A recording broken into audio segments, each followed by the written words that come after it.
E acabou de ocorrer a reunião do cartório eleitoral de Piripiri com os candidatos, tanto a prefeito como também vereadores. Quem não esteve presente mandou representante. E aqui o juiz eleitoral da 11ª Zona, doutor Antônio Oliveira. Doutor, qual o objetivo desse encontro, dessa reunião? Bom dia.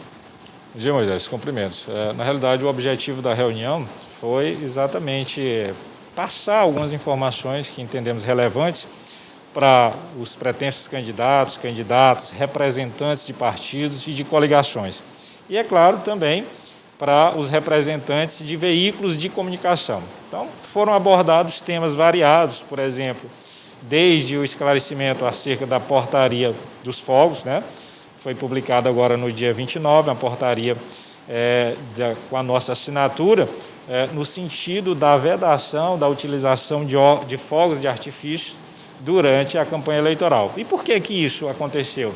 Exatamente porque a gente sabe os transtornos que esses fogos de artifícios trazem para um segmento da população, principalmente para as pessoas idosas, para as pessoas enfermas, para crianças, até mesmo para animais. Tá?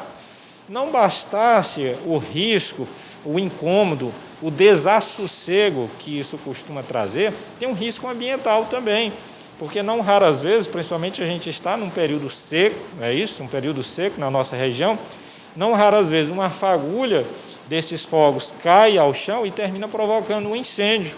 Tá? Então, nesse sentido, por entender que o mais importante uma campanha eleitoral são as propostas e não necessariamente fogos, é que nós editamos essa portaria vedando a utilização dos fogos durante a campanha eleitoral. E a fiscalização, até a população pode fiscalizar com relação a isso aí, né? A Justiça Eleitoral determina, né? E cabe, é claro, a população está repassando as informações e até as coligações candidatos que se sentirem prejudicados, né? A população é parceira de primeira ordem, então qualquer popular, qualquer pessoa do povo, tomando conhecimento, pode se dirigir à delegacia de polícia, ao próprio cartório eleitoral, Ministério Público Eleitoral, dar conhecimento do descumprimento. Porque, acima de tudo, isso é uma contravenção penal, exatamente por perturbação do sossego público. Então, tem um viés penal também embutido pelo descumprimento da legislação nesse sentido. Agora, doutor, com relação à pesquisa eleitoral, que a gente sabe que deve seguir uma legislação que não é nem nova, né? Já existe aí, já é de conhecimento. Mas com a questão das redes sociais, né, do Instagram, do Story ou do Facebook, tem aquelas enquetes que são colocadas, né? A lei, eu não sei se a lei já está atualizada ao ponto de se referir a essas questões aí tão modernas, né? Mas qual a orientação que o senhor faria neste momento para quem pensa em criar, ou ver, ou participar dessas enquetes nas redes sociais de candidatos? Na realidade, a legislação, existe resolução do Tribunal Superior Eleitoral disciplinando a forma com que essas informações devem ser veiculadas para a população. Existem requisitos que devem ser cumpridos à risca e, se houver descumprimentos, elas não podem ser levadas ao conhecimento do público sob pena de algumas sanções previstas em lei. Então, tem que estar devidamente registrado, tem que chegar ao conhecimento da Justiça Eleitoral, tá? Tem alguns critérios específicos detalhados em resolução que devem ser seguidos à risca, do contrário, não podem ser divulgados, né? Pelo menos de maneira formal. Uma coisa, eventualmente, é um popular falar, digamos assim, da cabeça dele, trazer uma informação ao público. Outra diferente é um veículo de comunicação, uma rádio, uma TV, um site, chegar e divulgar, por assim dizer, de maneira irresponsável, sem cumprir estes requisitos. Então, os meios de comunicação, que, claro, são pessoas jurídicas, né, vamos dizer assim, não podem, né? Mas o indivíduo, o Francisco da Silva, que quer fazer uma enquete no seu Facebook ou no seu Instagram, no caso dele. Pois é, teoricamente, a pesquisa, para ela ter validade, ela tem que partir de dados científicos. Uma pesquisa, formalmente, ela deve se valer de dados científicos. Então, a pesquisa que, eventualmente, o popular, eu como pessoa física, você como pessoa física o faz, eventualmente você pode divulgar, mas aquilo não significa que tenha uma credibilidade, que tenha passado por critérios técnicos. Nós estamos falando aqui de critérios técnicos, nós estamos falando daquilo que é albergado pela legislação eleitoral. As pessoas, então, devem ficar atentas ao que passa pela justiça, que sai com mais credibilidade, né? Ou sai com credibilidade, com a mínima credibilidade, que é justamente o trâmite normal de uma pesquisa eleitoral que tem que ser registrada e apresentado como foi feito e tudo mais. Não só pela Justiça Eleitoral, mas pelos veículos de comunicação responsáveis, que já se conhecem, que são veículos de credibilidade, que são respeitados. Pois tá bem, doutor, a gente, claro, vai voltar a conversar em outros momentos. No mais, como foi que deu para sentir aí dos candidatos aí? Você pediu a colaboração deles também, né?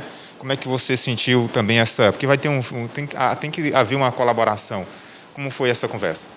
A colaboração no pleito eleitoral, para que o pleito ande bem, não depende exclusivamente da Justiça Eleitoral, não depende exclusivamente das instituições, tá? Depende principalmente dos candidatos, candidatas e da população. Primeiro, para cumprirem a legislação eleitoral, né? Não se desviarem de proibições das mais variadas ordens, inclusive no que toca à própria propaganda, né? A propaganda foi liberada, oficialmente a propaganda teve início agora no dia 29, não é isso?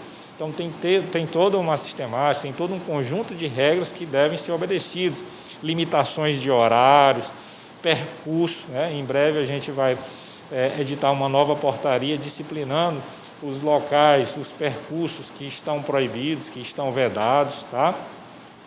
Também a questão relativa à utilização de som, aqueles cuidados com o quantitativo de decibéis, não exceder a 80 decibéis, enfim, nós trouxemos uma série de informações, muitas delas não são novas, né? Para o dia da eleição, uma das novidades, além da própria data, que foi alterada, a nível constitucional, nós sabemos que esse ano não será por conta da pandemia no primeiro domingo de outubro, e sim no dia 15 de novembro, não é isso?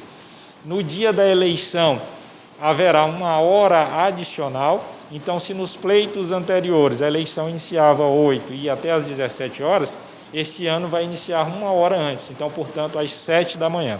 Então, de 7 da manhã às 17 horas. E o que a gente pede da população é que evitem aqueles horários que, sabidamente, pelos usos e costumes, já são mais de aglomeração, em que as filas são maiores. Procura aquele horário mais reduzido, que às vezes não tem nem ninguém, né? A depender da sessão eleitoral, tem horários que você vai que não tem ninguém na fila. Então, aquilo é uma segurança para eu, eleitor, para mim, eleitor, principalmente para aqueles eleitores que são do grupo de risco, é isso? Fizemos orientações aqui que não levem crianças, né, no dia, que o eleitor, seja o eleitor ou o candidato, não leve criança consigo, tá? Salvo aquelas situações em que a mãe tem uma criança de colo, está amamentando, que necessariamente leva consigo, no mais, não levar. Às vezes é comum o candidato ir no dia da eleição e levar ali o filho, o neto. Nós recomendamos aqui que não seja feito, que não seja procedido dessa forma, por uma questão de segurança sanitária. Doutor, para finalizar aqui, a candidata de Brasileira, Carmen Jean, candidata a prefeita, sugeriu a não realização de comícios, né, em virtude da pandemia. Ela trouxe alguns números ali como embasamento. E algumas pessoas foram a favor, outras pessoas foram contra.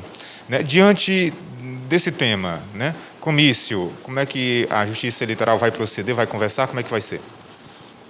Eu repito para você aqui o que foi dito naquele momento. Em relação à legislação eleitoral, não há uma proibição.